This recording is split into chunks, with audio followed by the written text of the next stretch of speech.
হঠাৎ করে সার্ভার প্রবলেমের কারণে মেট্রো রেল অফ আছে প্রায় ঘন্টাখানেক ধরে, এবং প্রচুর মানুষ লাইনে দাঁড়িয়ে আছে।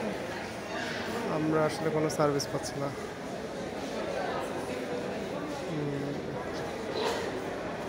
মেশিনের টিকিট কাটার সিস্টেমটা অফ, মানে অটো মেশিন যেটা, আর ম্যানুয়াল যেটা ওটাও অফ, এবং ট্রেনও আসতেছে না। আজকে হচ্ছে 25 তারিখ,